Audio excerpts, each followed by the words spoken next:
They were not bland, and people answered. The responses that got posted on the public nets were vinegar.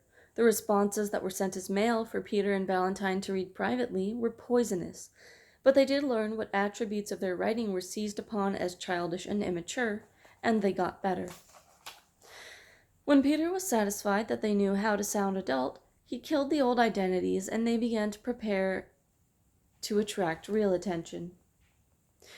We have to seem completely separate. We'll write about different things at different times. We'll never refer to each other. You'll mostly work on the West Coast nets and I'll mostly work in the South. Regional issues too, so do your homework. They did their homework. Mother and father worried sometimes with Peter and Valentine constantly together, their desks tucked under their arms, but they couldn't complain. Their grades were good, and Valentine was such a good influence on Peter. She had changed his whole attitude toward everything. And Peter and Valentine sat together in the woods, in good weather, and in pocket restaurants and indoor parks when it rained, and they composed their political commentaries. Peter carefully designed both characters so neither had all of his ideas. There were even some spare ideas that they used to drop in third-party opinions. Let both of them find a following as they can, said Peter. Once tired of writing and rewriting until Peter was satisfied, Val despaired and said, "Write it yourself, then." "I can't," he answered. "They can't both sound alike, ever. You forget that someday we'll be famous enough that somebody will start running analyses. We'll have to come up as different people every time." So she wrote on. Her main identity on the nets was Demosthenes. Peter chose the name. He called himself Locke. They were obvious pseudonyms, but that was part of the plan. With any luck, they'll start trying to guess who we are.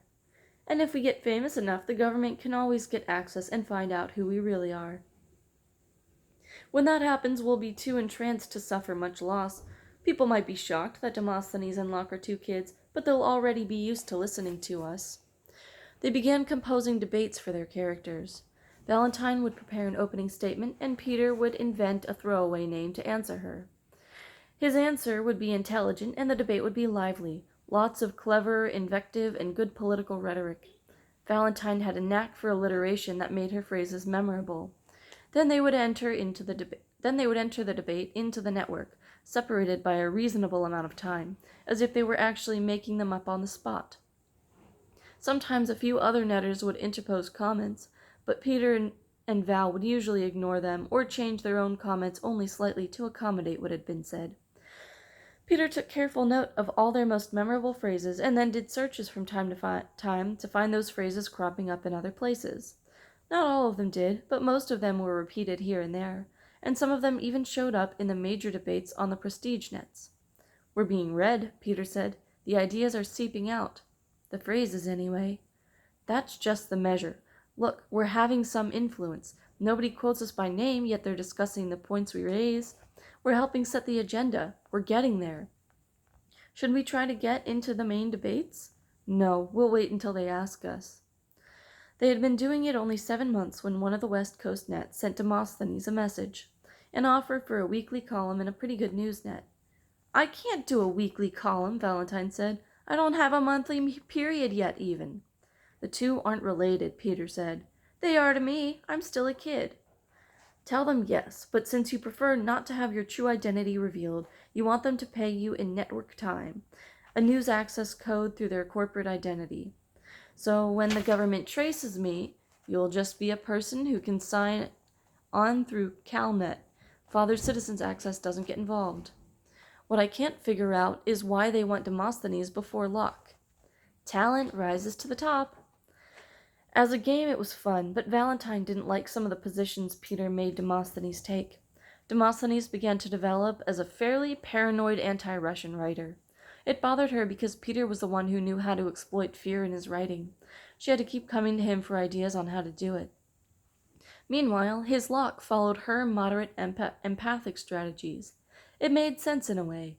By having her write Demosthenes, it meant he also had some empathy, just as Locke also could play on others' fears. But the main effect was to keep her inextricably tied to Peter.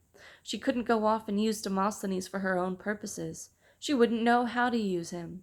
Still, it worked both ways. He couldn't write Locke without her. Or could he? "I thought the idea was to unify the world. If I write this like you say I should, Peter, I'm pretty much calling for war to break up the Warsaw Pact. Not war, just open the nets, and prohibition of interception, free flow of information, compliance with the League rules, for heaven's sake. Without meaning to, Valentine started talking in Demosthenes' voice, even though she certainly wasn't speaking Demosthenes' opinions. Everyone knows that from the beginning of the League, the Second Warsaw Pact was to be regarded as a single entity where those rules were concerned. International free flow is still open, but between the Warsaw Pact nations, these things are internal matters. That was why we were willing to allow American hegemony in the League. You're arguing Locke's part, Val. Trust me.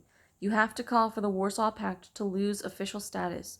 You have to get a lot of people really angry. Then later, when you begin to recognize the need for compromise, then they stop listening to me and go off and fight a war. Val, trust me, I know what I'm doing. How do you know? You're not any smarter than me, and you've never done this before either. I'm 13 and you're 10. Almost 11. And I know how these things work. All right, I'll do it your way, but I won't do any of these liberty or death things. You will too.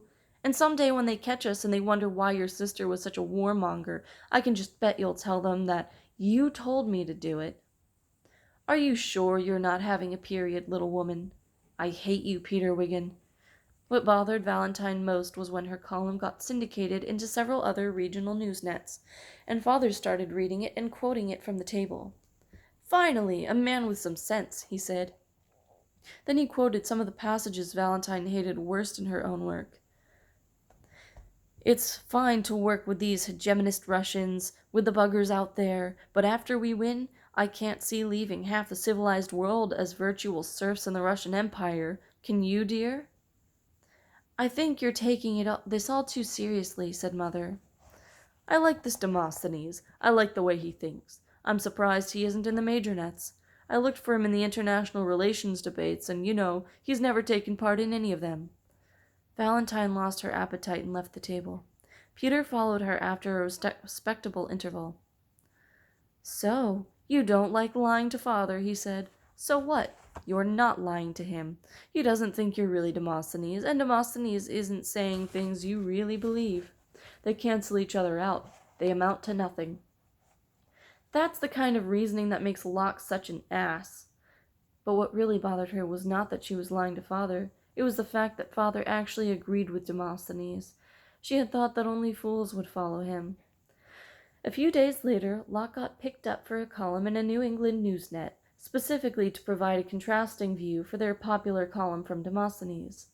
Not bad for two kids who have only got about 8 pubic hairs between them, Peter said. It's a long way between writing a Newsnet column and ruling the world, Valentine reminded him. It's such a long way that no one has ever done it.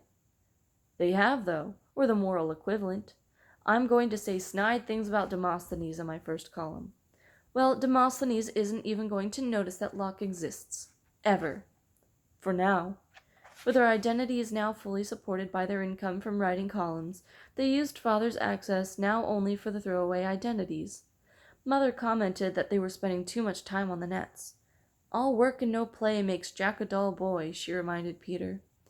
Peter let his hand tremble a little, and he said, If you think I should stop, I think I might be able to keep things under control this time. I really do. No, Mother said. I don't want you to stop. Just be careful, that's all. I'm careful, Mom. Nothing was different. Nothing had changed in a year. Ender was sure of it, and yet it all seemed to have gone sour. He was still the leading soldier in the standings, and no one doubted that he deserved it now. At the age of 9, he was a toon leader in Phoenix Army, with Petra Arkanian as his commander.